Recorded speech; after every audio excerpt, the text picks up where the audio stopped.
কাপাসিয়া কাঁঠালের জন্য বিখ্যাত।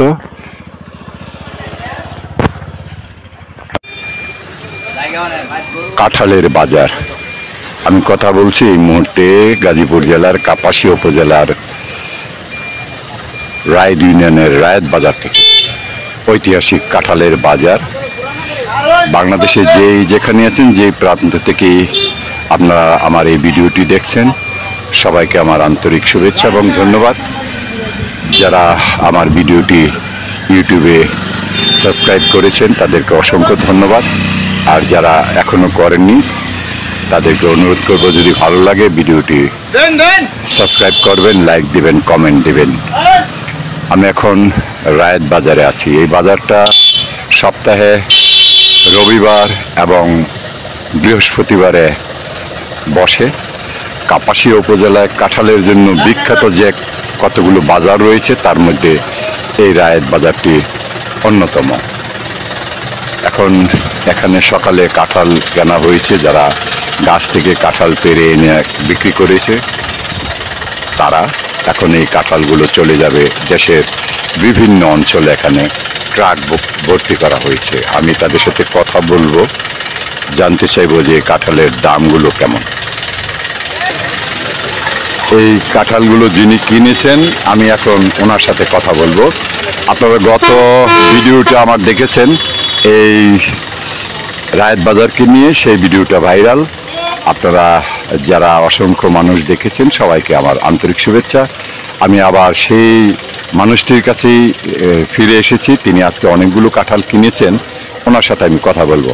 আসসালামু আলাইকুম। ওয়ালাইকুম সালাম। আপনার নামটা বলেন। আমার নাম সিরাজ। আপনারা শুনছেন ওনার নাম সিরাজ। এই যে কাঁঠালগুলো এখানে দেখেছেন আপনারা, এই যে অনেক বড় সাইজের কাঁঠাল আছে, ছোট সাইজ আছে, বিভিন্ন সাইজের। এই কাঁঠালগুলো কোথায় যাবে? সিলেট। আপনারা শুনছেন যে সিলেট যাবে। সিলেট মানে বৃহত্তর সিলেট, এর যে কোনো জায়গায় যেতে পারে। আপনি কি বলবেন, এটা তো রায়েদ এলাকা, বঙ্গতাজ তাজউদ্দিন আহমেদ বাংলাদেশের প্রথম প্রধানমন্ত্রী, সারা বাংলাদেশে যাকে চিনেন সেই বঙ্গতাজ তাজউদ্দিন আহমেদের জন্মস্থান এই রায়ত ইউনিয়ন। সেই রায়ত ইউনিয়নে রায়ত বাজার, সেই রায়ত বাজার থেকে এখন আমি কথা বলছি। একটু আগে শুনেছেন ওনার কাছে, জানতে চাইবো আসলে এই কাঁঠালগুলোর এভারেজ মূল্য কত? আমার মূল্য 70-80। এই যে দেখছেন কাঁঠালগুলো অনেক বড়, আসলে সাইজ অনেক বড়। কিছু ছোট কাঁঠালও রয়েছে। এগুলোর এভারেজ মূল্য 60 থেকে 70 টাকা। এবং এটা খরচ দিয়ে যখন সিলেট গিয়ে পৌঁছবে সেটা স্বাভাবিক কারণে ডাবল বা ট্রিপল হতে বাধ্য। কারণ এখানে এই যে ট্রাকটা দেখছেন, এই ট্রাক ভাড়া করতে হয়। এখানে অনেক লোক আছে। কাঁঠাল কেনার পর সাধারণত লেবার খরচ রয়েছে। দেখেন ওই যে কত কষ্ট করে কাঁঠালগুলোকে এখানে সাইজিং করা হয়। আমি আগেই বলেছি যে এই রায়ত বাজারটা প্রতি রোববারে এবং বৃহস্পতিবার। তাই কি আপনার নামটা কি? আমার নাম মোহাম্মদ মুর্শিদ আলী। মুর্শিদ আলী। এই বাজারটা কবে কবে বসে? প্রতি রবিবার আর বৃহস্পতিবার। আপনি কি কাঁঠাল কিনেন? না, আমি কাঁঠালের লেবারি করি, কাঁঠাল বড়ি গাড়ি মাঝে। এই যে শুনলেন, উনি কাঁঠালের এই যে কাঁঠালগুলো আছে এগুলো উনি কাঁঠাল গাড়িতে ভরেন এবং এই কাঁঠালগুলো বিভিন্ন অঞ্চলে চলে যান। আমার আগের ভিডিওতে দেখিয়েছিলাম, এখানে ঠিক যেখানে দাঁড়িয়ে আছি এখানেই সেই ভিডিওটা করেছিলাম। এবং যিনি গত ভিডিওতে কথা বলেছেন তাকে এসে আবার পেয়েছি। একটু আগে ওনার কথাগুলো শুনছিলাম, এবার আবার শুনবো। আসলে গত বাজারে দেখলাম যে কাঁঠালের দাম একটু কম, এবারে সেই তুলনায় একটু বেড়ে গেছে। এটা কি কাঁঠাল কমে আসার কারণে এটা হচ্ছে? কমে আসা না, কমে গেছি গা। কমে গেছে গা। আর কতদিন চলবে বলে মনে করেন? আর 3 সপ্তাহ। আর 2-3 সপ্তাহের মধ্যে আমাদের এই মৌসুমি কাঁঠাল, মৌসুমি ফল আর থাকবে না, শেষ হয়ে যাবে। এবং আগামী বছরের জন্য আমাদের অপেক্ষা করতে হবে। আপনাদেরকে কাছে থেকে আরেকটু দেখাচ্ছি কাঁঠাল কিভাবে প্যাকেজিং হচ্ছে। এই যে দেখুন, আসলে অনেক কষ্টকর। এই কাঁঠালগুলো গাড়ি থেকে নামিয়ে এখানে রাখা হয়েছে। কাঁঠালগুলো কিনে নিয়েছেন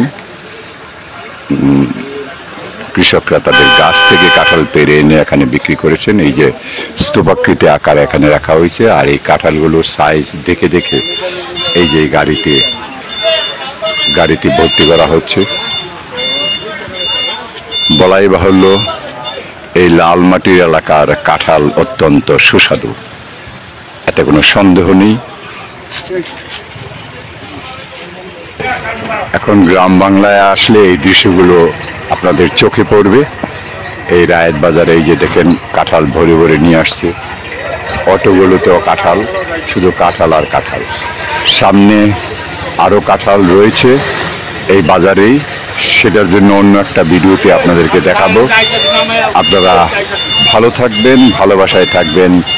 বাংলাদেশে তথা বিদেশে যেখানেই থাকুন ভালো লাগার সাথে থাকুন, গ্রাম বাংলার ভালো লাগার সাথে থাকুন, নিরাপদে থাকুন প্রতিদিন চিরদিন।